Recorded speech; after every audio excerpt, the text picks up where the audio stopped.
Hola, un saludo a todos y bienvenidos a Pelusa Canal Tierra Plana.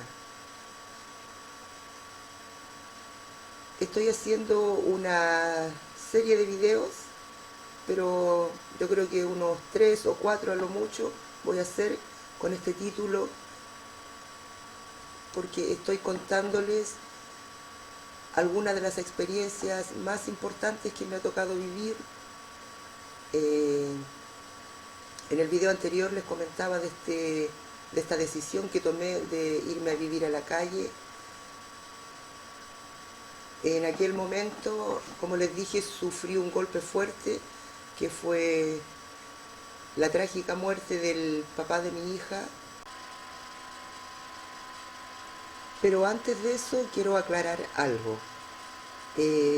Ustedes ya saben cuál es mi posición frente a la forma en que la Iglesia ejerce una manipulación psicoespiritual en las personas, con lo cual yo no estoy de acuerdo, por supuesto. Pero aquí vamos a separar las cosas. Una cosa es la forma en que la Iglesia impone el culto a Dios y todas las mentiras que conlleva ese culto, y otra cosa muy distinta son las instituciones que pertenecen a la Iglesia y que ayudan a las personas en distintos problemas psicosociales. Eso yo también lo reconocí en un momento y siempre lo voy a reconocer. Cualquier persona que tenga 2 dedos de frente se dará cuenta que, porque yo les voy a explicar algo que concierne a las instituciones. Yo recibí ayuda de estas instituciones. Entonces cualquiera podría decir, bueno, reclama contra la fe que se promueve en las iglesias y sin embargo está recibiendo ayuda de instituciones. Bueno, para la gente con 2 dedos de frente, como mínimo, se dará cuenta que son 2 cosas distintas, ¿cierto? Eso lo aclaro yo aquí porque es importante para lo que les voy a comentar a continuación.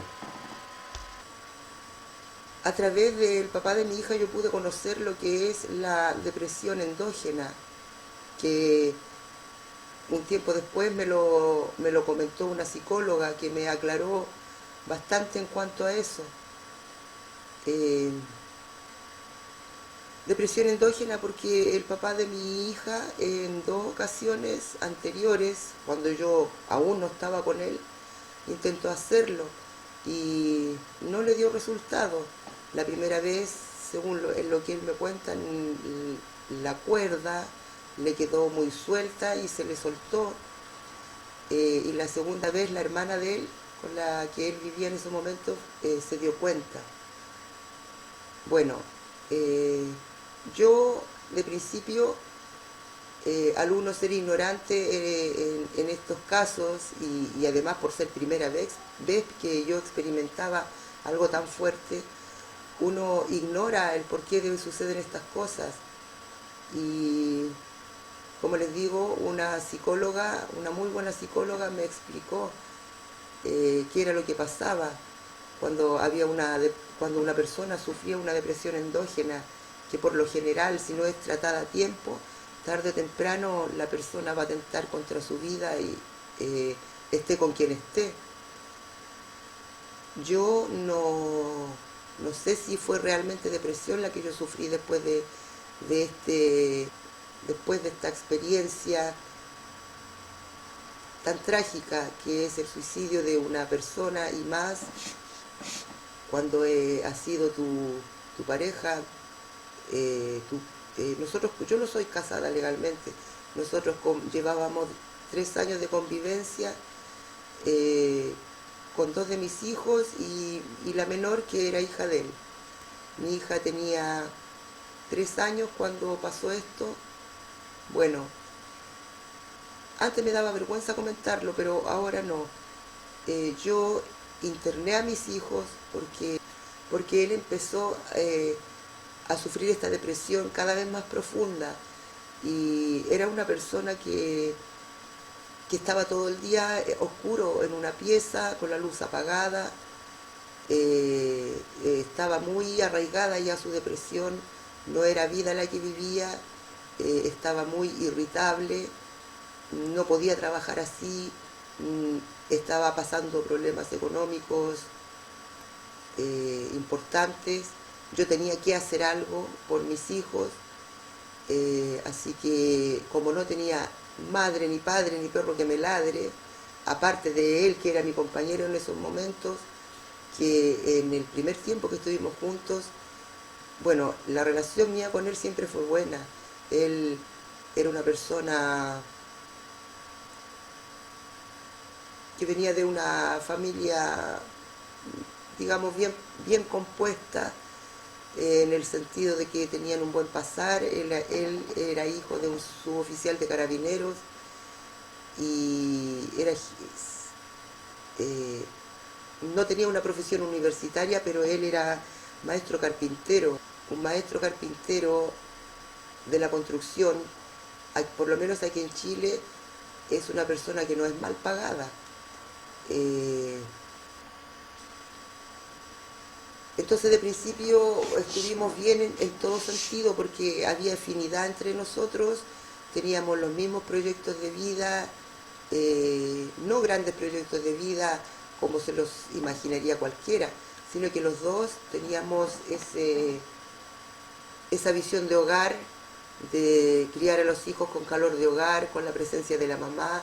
Él se preocupaba de trabajar, estaba todo bien, hasta cuando empezó nuevamente a aflorar esta enfermedad, esta depresión endógena que él traía desde nacimiento, según lo que me comentó la psicóloga. Entonces todo se empezó a deteriorar un poco la relación, digo un poco porque de todas maneras estábamos como en la misma línea los dos, de acuerdo en muchas cosas. Entonces para mí fue doloroso verlo así. Esto empezó a afectar a toda la familia, los niños también se empezaron a dar cuenta, él se puso irritable, muy irritable, y estas cosas fueron las que me hicieron decidir internar a mis hijos, porque estaba todo mal, estábamos mal económicamente, yo tenía que trabajar, no podía, mi hija estaba casi guagua, 2, 3 años.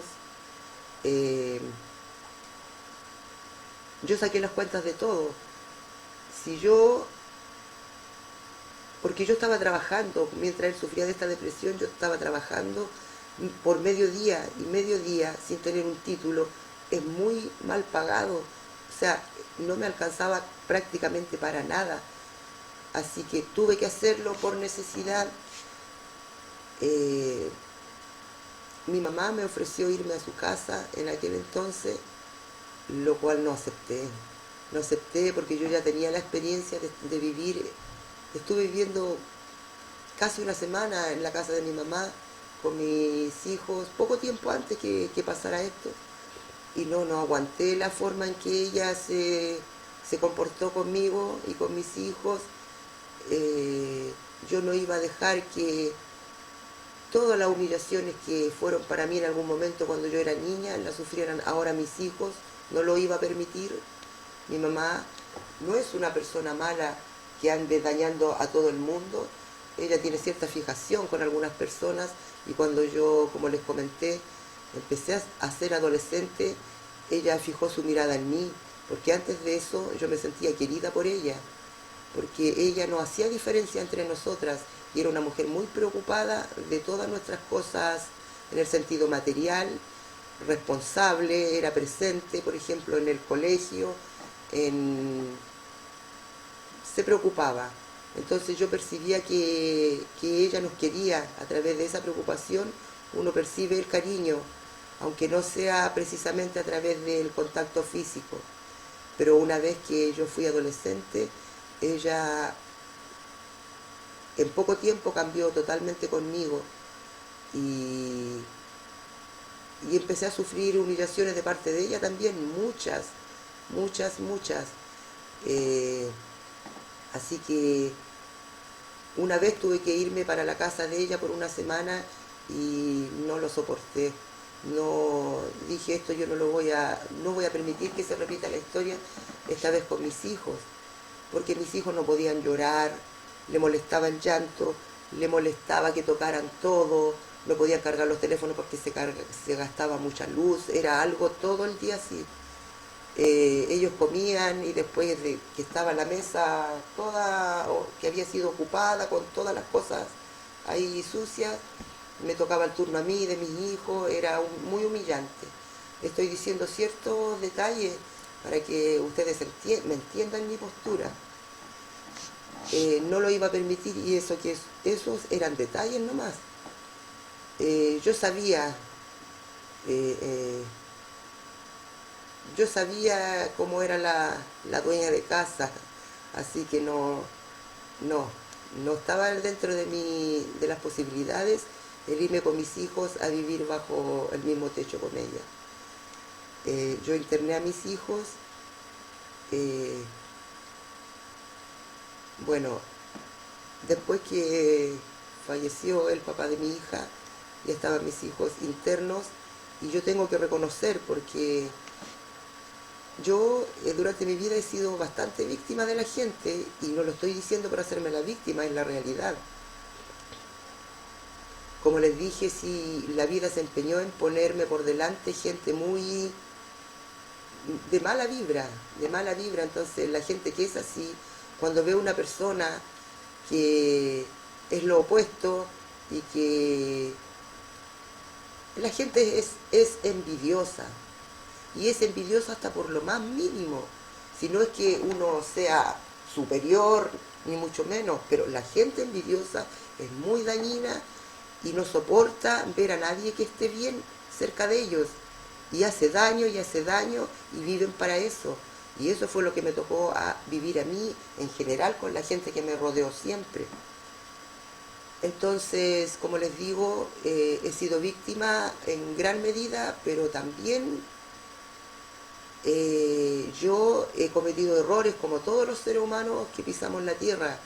En aquel año el primer año que estuvieron mis hijos internos, reconozco que fui negligente porque llevaba un año de fallecido el papá de mi hija y la verdad es que yo creo que lo que a mí me dio fue una reacción, un shock psicológico más que una depresión, porque como les digo, yo viví lo que era una depresión y por parte de mi pareja en esos momentos, que era el papá de mi hija, pude observar de qué se trataba y después de esto empecé a conocer, a buscar información de lo que información más completa en lo que consistía una depresión endógena, y lo que a mí me pasó estaba lejos de ser eso. Muy por el contrario, yo creo que sí tuve una reacción psicológica de shock, porque me rebelé contra la vida y por eso me fui a la calle. Creo que así fue. Yo no dije, oh vida, estoy en contra de ti, no, pero creo que fue una reacción de este evento trágico. Entonces yo estuve un año entre viajar hacia el sur de mi país, en distintas ciudades, y estar aquí en mi ciudad también, pero siempre en la calle. Yo cuando estaba aquí, en Talca, en la calle, yo trataba de estar más o menos escondida siempre, porque me daba vergüenza. Me daba vergüenza que la gente que me conoce, verme así viviendo en la calle. A mí me daba vergüenza. Entonces fui negligente porque ese mismo año a mi hijo se le declaró un tumor en el cerebro, y yo del año que estuve en esta circunstancia fui pocas veces a verlo. Él estuvo en Santiago, lo llevaron desde el hogar, se hizo cargo, Y bueno, sí, admito que fui un poco negligente. No dejé a mi hijo a un lado por ningún motivo. Me la arreglaba como podía para ir a verlo, para tener plata. Tuve ayuda de ciertas personas también para poder viajar. Y lo fui a ver en momentos claves, pero no en todos. ¿Ya? Eh, bueno, después que viví ese año bien terrible, dije ya basta. Así que empecé poco a poco a tratar de buscar mi centro en el sentido emocional. Eh, Fue difícil para mis hijos, fue difícil, muy difícil para ellos, yo lo sé. Esto lo conversamos después, cuando ya ellos estaban grandes. Yo también les comenté que había sido difícil para mí y que yo sufría, porque la verdad yo sufría mucho por la separación. Lo mismo le pasaba a ellos. Así que después de este año de vivir en la calle, me propuse empezar a hacer todo lo necesario para estar con mis hijos de vuelta. Me costó, me costó bastante. Y voy a decir algo que, pucha, puede que en algún momento esto sea usado en mi contra, porque ya ha pasado, pero a mí no me da vergüenza decirlo. Yo tuve problemas de alcoholismo, ¿ya? Tuve problemas de alcoholismo desde mi juventud, desde antes de incluso de tener todos mis hijos. Pero debo aclarar que durante mis 4 embarazos yo nunca consumí alcohol. Yo desde el momento que sabía que estaba embarazada, yo inmediatamente quería a mis hijos y los protegía, me alimentaba bien, estaba en casa y dejaba de salir a fiestas con amigos. A uno le cambia la psicología, uno automáticamente empieza a protegerse para proteger a la criatura que uno lleva dentro.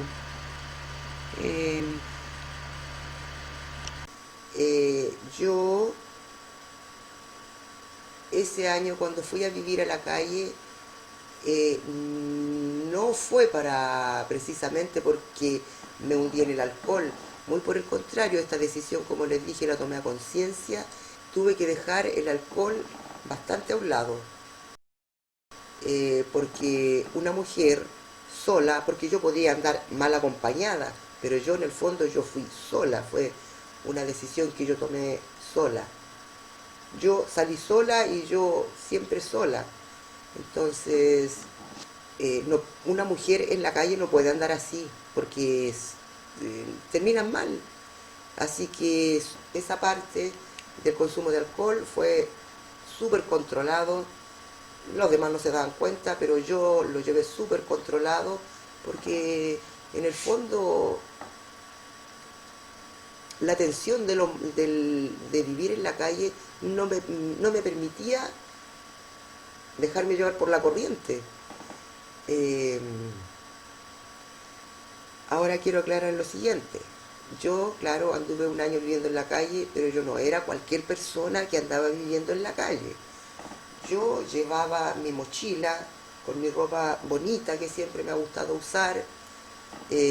Claro, se me deterioró con el tiempo, pero yo siempre me preocupé de mi limpieza. Yo siempre tenía que estar cerca de donde había agua, tenía que ser así. Y, y debo decir que de toda la gente que conocí, yo diría que aproximadamente la mitad de las personas con las que me topé, que tampoco fue tanta gente la que conocí, la mitad de las personas que me topé que andaban en esta situación de calle eran personas limpias. Eh, Donde había agua se encontraban muchas personas, se preocupaban de lavar su ropa y de andar bien, claro. Con mochila y todo, la gente nota cuando alguien anda en la calle, igual es mal mirado, pero había gente limpia, muy limpia, por no decir la mayoría. porque tampoco me junté con lo último de lo último. Sí, en algunas ocasiones sí vi cosas, qué sé yo, pero yo elegía también. Otra cosa, que la mayoría de la gente que anda en la calle pide plata, la mayoría, no todos. Yo no, a mí me daba vergüenza. Yo era una mujer ya adulta ya y eso a mí me daba vergüenza. Yo lo que hice fue comprarme un brazo de estos que líquido para limpiar metales y yo iba puerta por puerta eh, ofreciéndome para limpiar la manilla de la puerta, los números de la casa, que en ese tiempo la mayoría eran de bronce, y yo trabajaba toda la tarde y terminaba con mis bolsillos llenos de plata. Y ese fue un motivo que también tuve de peleas, porque hay gente desubicada en este ambiente que creen que todo lo que hay es para compartirlo. Yo no iba a trabajar para los demás, obviamente. Y este fue motivo de algunas peleas, de una que otra discusión, y así fue como fui dejando a cierta gente, después seguí uniéndome a otra. Eh, yo dormí en la calle como también me pagaba pieza, dependiendo cómo fuera, a cómo se diera, cada día era un desafío. Ya eso lo digo porque eh, no toda la gente que anda en la calle es igual. Ahora, sí fui negligente porque en esos momentos tan cruciales de la salud de mi hijo, para mí fue un golpe fuerte. Eh, y no fui todas las veces que debiese haber ido durante ese año a visitarlo al hospital a Santiago.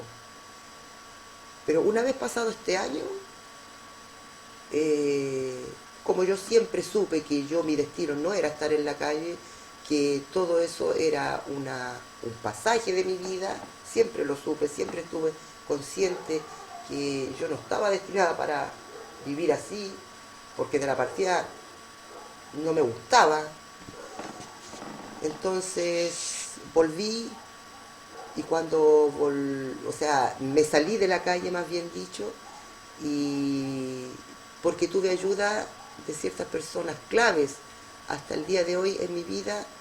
Yo lo llamaría de ciertos ángeles, instrumentos de Dios en ese momento para ayudarme a mí, estando ya aquí en Talca de allegada en una pieza. Me la conseguí a través de la municipalidad. También es algo que no me da vergüenza decirlo, porque para poder tener el hogar me estaba ayudando en ese sentido, y para poder tener a mis hijos yo necesitaba por lo menos una pieza para estar con ellos los fines de semana. Así que esa ayuda, ellos no podían esperar, así que esa ayuda fue caída del cielo para mí. Y recibí varias veces ayudas en este sentido, y repito, no me da vergüenza, porque fueron justo en el momento que más las necesitaba. Conseguirse una vivienda lleva años, acaso no toda una vida, y para yo rescatar a mis hijos del hogar necesitaba por lo menos una vivienda para tenerlos los fines de semana mientras tanto. Y a nadie debiese darle vergüenza. Lo que debe dar vergüenza es ser un flojo o una floja y siempre vivir de la caridad de las instituciones, lo que no es mi caso. Yo recibí ayuda en ese entonces y yo he trabajado toda mi vida de comerciante, como les dije, desde los 14 años. Así que me puse a trabajar, así tenía plata para poder sacar a mis hijos y atenderlos bien los fines de semana.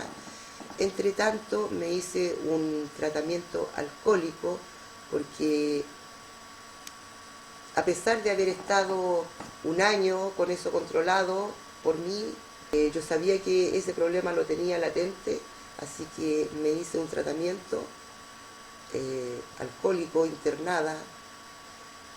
Y bueno, cuando llegué, alguna gente se sorprendió cuando llegué a internarme, porque por lo general la gente que llega ahí son personas que están deterioradas ya por el alcohol, y eso a mí no me pasó. O sea, yo era buena para tomar, era súper buena para tomar, para carretear, como se dice aquí en Chile, en idioma de juvenil, que es una persona fiestera, que le gusta ir de juerga, para que me entiendan bien, pero no llegué yo a tener problemas de salud serios producto del alcohol. O sea, yo estaba enterita, ni se notaba. De todas maneras me sirvió este tratamiento gratis, fue gratis, un tratamiento psicológico potente. AFRAT se llama, que es lo que significa Asociación Femenina de Recuperación Alcohólica. Según lo que se comentaba ahí, esta era la institución era la que daba el mejor tratamiento en Chile para mujeres alcohólicas.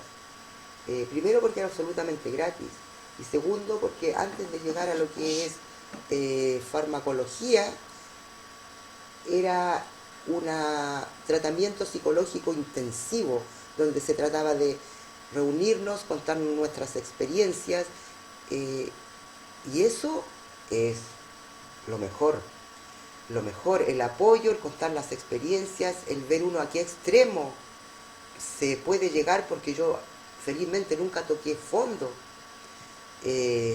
como otras personas que yo vi en ese entonces, con ese mismo problema en ese lugar. Y era tan potente el tratamiento psicológico que se hacía en estas terapias, que la mayoría de las internas casi nunca llegaba a la farmacología. La mayoría pasaba solo la etapa de terapia psicológica y se sentía llena de fuerza para salir, y muchas no volvían, algunas sí volvían, pero muchas no volvían solo con el tratamiento psicológico. AFRAT se llama, Asociación Femenina de Recuperación Alcohólica Talca. Llegaban mujeres de distintos puntos del país, hasta de Puerto Aysén, y de unas islas incluso al final de Chile. Se dio algo muy bonito ahí, de compañerismo, y es reconocido por ser el mejor centro para tratamiento alcohólico femenino del país, según lo que se comentaba ahí y lo que nos decía la monitora. Tenían varios reconocimientos, varios honores. Lo doy como dato, ojalá todavía exista. Una vez que salí de ahí, estuve varios años sin beber. Después tuve unas recaídas, pero la verdad es que siempre fui de menos a más. O sea, cada vez fui alejándome más del alcohol, más y más y más. Al final ya tomé la decisión de no tomar más, porque la mayoría de mi tiempo era lúcida. Entonces de repente volver a tomar, yo dije, no, ¿para qué? ¿Para qué puedo volver? Puedo volver a acostumbrarme, así que progresivamente, digo, no fue muy fácil, pero progresivamente siempre fui de menos a más. Esto es algo que a mí, lejos de darme vergüenza, me enorgullece, porque dejar el alcohol sí que es una tarea titánica. Esa sí que es una tarea de guerreros. Yo me saco el sombrero ante la gente que ha pasado por ese problema, por este flagelo, y yo me inclino ante la gente así, porque como yo lo viví, es una guerra de las más duras que te puede tocar vivir. Así que si alguien que tiene este problema me está escuchando, se puede, siempre se puede. Nunca hay que bajar la guardia, la voluntad está ahí, hay que sacar fuerza de flaqueza para irla desarrollando, que no nos la gane, y así se sale a flote. Así que yo me estoy sincerando en estos momentos con ustedes.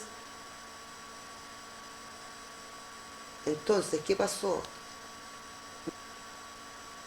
Mi hijo Ezequiel llevaba más o menos 2 semanas, bueno, con su hermano y su hermana también internados, pero habían pasado aproximadamente 2 semanas de que ellos fueron internados y mi hijo empezó con dolores de cabeza,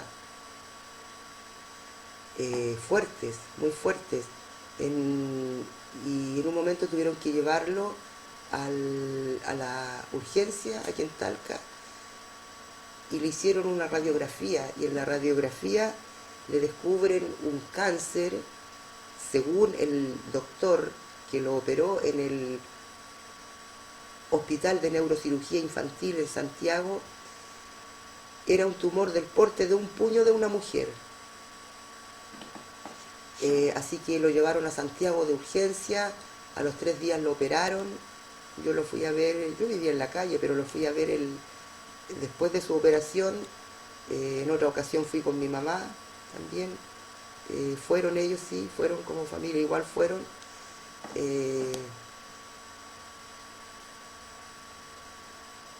Yo ahora me pregunto qué hubiese hecho yo con mi hijo con cáncer, sin tener dónde vivir.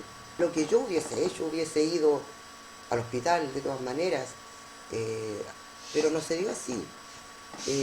Esto sucedió a 2 semanas de estar internados los niños en el hogar.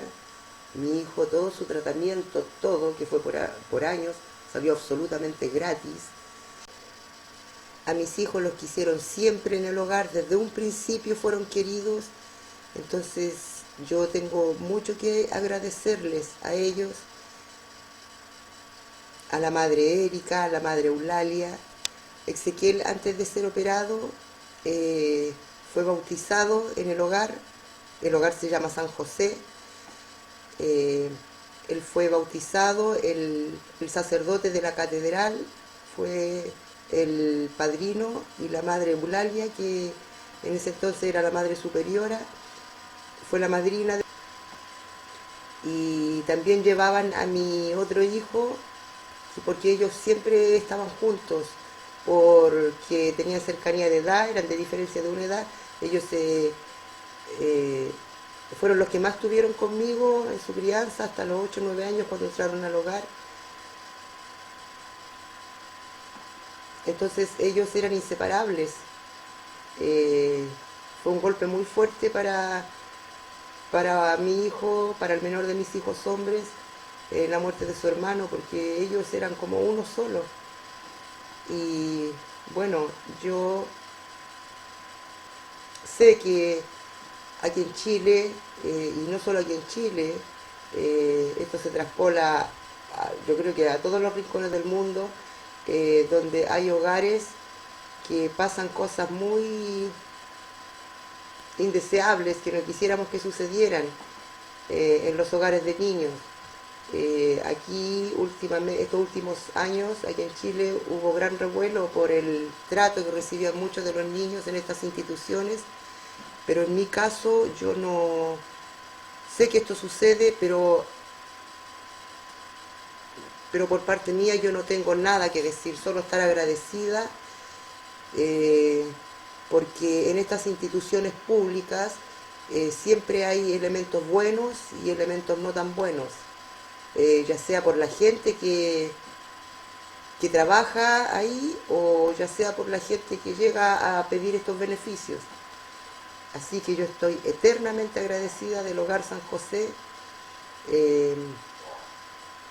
Ellos entraron a los 8 o 9 años, iban a cumplir, y estuvieron ahí hasta algunos años de su adolescencia.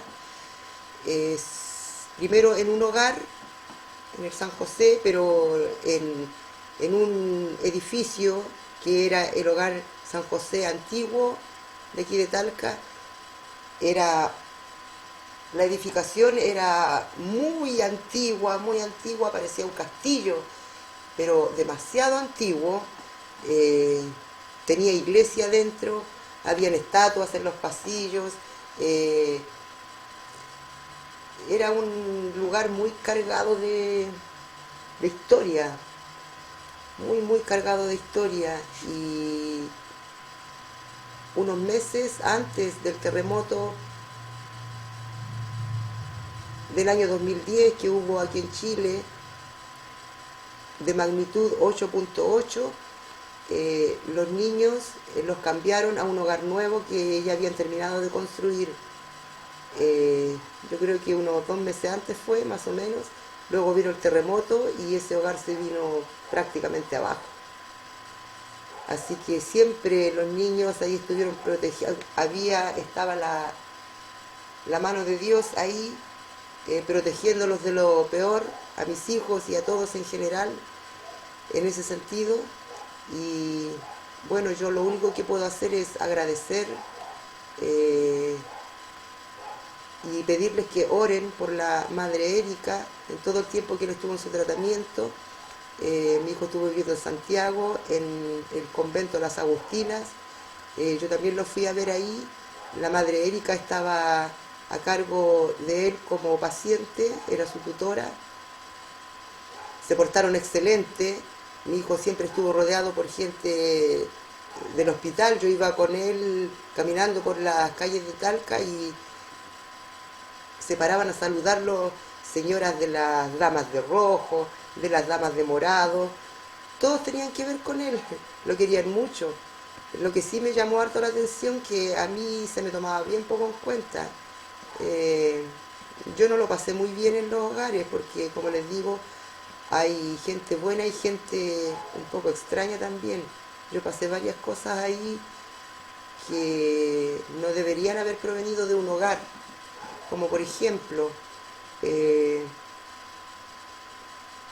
hubo un tiempo en que un asistente social me hizo sufrir bastante, porque yo, a pesar de todas mis limitaciones, para que me impedían sacar a mis hijos del hogar, siempre estuve presente. Lo más que me estuve sin ir a verlo fueron 1 mes y medio,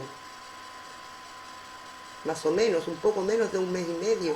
Yo siempre, lo más que me demoraba en ir a verlos era cada 15 días, pero por lo general los iba a ver o los sacaba todos los fines de semana.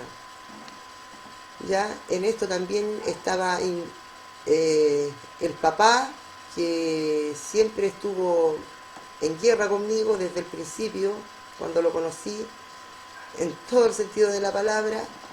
Y el papá de ellos es una persona que sufre de alcoholismo y que nunca ha hecho nada ya no hizo nada por superar su adicción. Y en aquel entonces, esta asistente social que les comento, yo iba a buscar a mis hijos porque quería estar con ellos, y él llegaba también, por lo general se adelantaba en la hora, y el fin de semana, como las madres no están precisamente en el hogar viendo lo que sucede, sino que hacen una especie de retiro a su casa, que quedaba cerquita ahí del hogar, entonces quedaba en manos del asistente social las salidas y las visitas. Todo lo que tenía que ver con eso lo manejaba el asistente social. Y este asistente social, yo digo que me hizo sufrir mucho, porque al llegar siempre encontraba al papá primero y ya estaba de acuerdo con que él los sacara. Hubieron meses que fue así, y el papá de mis hijos llegaba en estado de ebriedad, llegaba en bicicleta a un hogar que estaba retirado de Talca, que había que transitar una carretera larguísima. Los subía a los dos en bicicleta, tenían 9, 10 años más o menos, y mis hijos me comentaban que varias veces se cayeron, pero felizmente a mis hijos nunca les pasó nada, y a él tampoco. Imagínense pasando por una carretera con 2 niños en bicicleta, un hombre en estado de ebriedad, y a mi hijo en cualquier momento le podía dar una crisis epiléptica. Así que imagínense. Entonces yo me daba cuenta de que ahí había gente que no tenía la intención de unirme a mí con mis hijos, porque a mí ni me saludaba esa asistente social, a mí no me tomaba en cuenta. Se escondía porque el permiso ya estaba dado para el papá. El papá los llevaba a donde vivía, un lugar horrible, porque vivía en una casa que estaba todo patas para arriba. una pena enorme me daba, por eso yo trataba de adelantarme. Yo no llegaba con alcohol, nunca llegué a buscar a mis hijos en estado de ebriedad. Yo podía haber tenido mi problema, pero yo me preparaba para el fin de semana feliz, tenía mi platita, siempre trabajaba a buscarlos y siempre me venía era un balde de agua fría terrible para mí. Esto sucedió un tiempo y bueno, ahora veo las cosas más claramente. Pero eso lo sufrí yo. Mis hijos, el tiempo que estuvieron ahí, fueron muy queridos en general, porque hay, como les digo, en las instituciones públicas hay elementos buenos y malos también, pero yo solo tengo gratitud hacia el hogar, porque mis hijos fueron muy queridos, muy, muy queridos.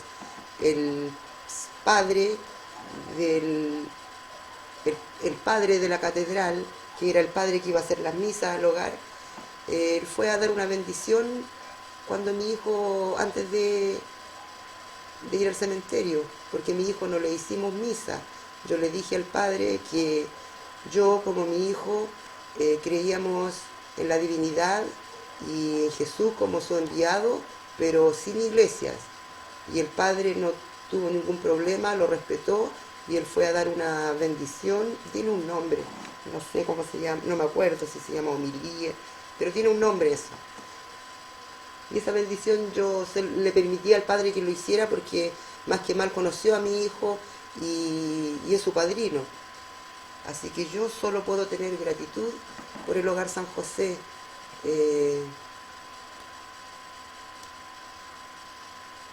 Pero en los juzgados fue distinto, porque como él nunca llegó ofreciendo nada bueno para los niños, no había ni un cambio en él, y yo siempre trataba de irme superando.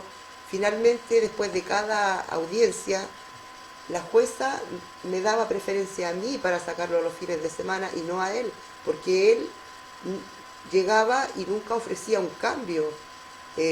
Nunca se hizo un tratamiento alcohólico, nunca adaptó el lugar en el que vivía a un lugar apto para tener a niños el fin de semana, un lugar limpio, bonito, acogedor.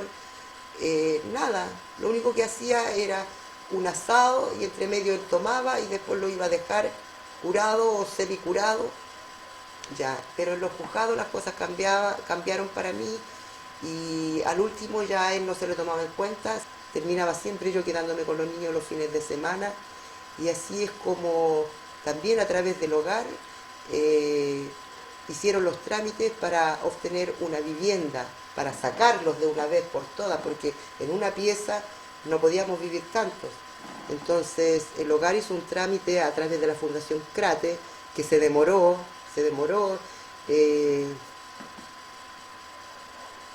hasta que por fin resultó y me regalaron una vivienda de madera de 2 aguas. Y aparte de eso, miren cómo es la divina providencia. Una señora que conocía mi caso, que me conoció en la calle, una señora aquí en Talca, que era voluntaria del Hogar de Cristo, empezó a conversar conmigo y me empezó a ayudar, en mi caso con los niños. Entonces después supo que yo ya estaba establecida en una pieza, siguió mi caso ella, independiente del Hogar de Cristo, siguió mi caso, me iba a visitar y esperó a que me entregaran la vivienda de madera, y ella, al ver que solo había eso, de su propio bolsillo hizo una pieza más para mi hija, me hizo un baño y me hizo una cocina con todos los artefactos y todo lo que conlleva un baño y una cocina, así regalado. Imagínense, así que estuvo siempre, después del momento en que me puse en marcha para encaminar mi vida y poder lograr recuperar a mis hijos y tenerlos conmigo nuevamente, después que me encaminé bien, todo se me empezó a dar, lentamente, pero todo se me empezó a dar. Y Y así estuve con con mis 3 hijos, 9 años, con Ezequiel principalmente 9 años, desde que salió del hogar hasta que nos dejó, y fueron años muy felices, volvimos a ser familia, volvíamos a jugar en familia, a cocinar en familia. Yo tomé todo lo que se refería a sus tratamientos médicos, iba con él a Santiago, ya al poco tiempo lo derivaron a Catalca porque el tratamiento a seguir era uno solo y podía hacerse desde aquí, desde oncología del hospital de Talca. Así que hasta el último lo llevé a controles aquí en Talca, donde ya al final todos sabíamos lo que iba a pasar. Eso lo supimos desde un principio. El médico que lo operó dijo, él se salvó esta vez, pero la verdad es que varios médicos dijeron lo mismo, que la esperanza de vida de él no iba a ser hasta viejito. Nosotros ya sabíamos eso. Y eso es una gran cosa porque el golpe no es tan fuerte para la familia. Eso quería comentarles a grandes rasgos en este video. Y bueno, yo creo que en el próximo voy a contarles una historia muy extraña. Dentro de todas las cosas que he tenido que superar, quiero que sepan que las cosas positivas han sido muchas. Yo nunca he andado triste por la vida, al contrario, a mí como que todo me resbala, sufro un poco, pero ligerito me levanto. No puedo estar derrotada, no va conmigo. Soy una persona demasiado optimista y creo que eso me ha servido mucho. Si tuviera que decirle algo a la gente en base a mi experiencia para sobrellevar todas estas cosas que estamos viviendo en estos momentos como humanidad, yo les diría que hagan lo que he hecho yo, porque eso es lo que a mí me ha dado resultado, aferrarme a nuestro Salvador Jesucristo, siempre poner de mi parte para salir adelante de los obstáculos, y en momentos de confusión alejarme sola a estar con la naturaleza. Eso lo he practicado durante toda mi vida y me ha dado resultados. Eso, muchas gracias por escucharme. Yo hace poquito atrás hice un video dándoles las gracias, era un video de agradecimiento, y después que lo subí me di cuenta que no había dicho por qué estaba agradeciendo con ese video. Y precisamente es porque yo no tengo a nadie a quien contarle estas cosas a mi alrededor, lo que a mí me está pasando, y el hecho de que ustedes me escuchen, de yo poder verbalizar esto, sacarlo afuera y saber que hay gente que está escuchándome con atención lo que yo digo, es algo grandioso para mí, porque no podría vivir con esto sin poder verbalizarlo. Y sé que entre las personas que me escuchan hay muchas que comprenden todo esto, y eso es el motivo por ese video que dije de agradecimiento, pero en ningún momento dije por qué lo agradecía. Bueno, ahora lo digo. Así que más gracias aún, también por ver el video, y como siempre nos vemos pronto. Chao.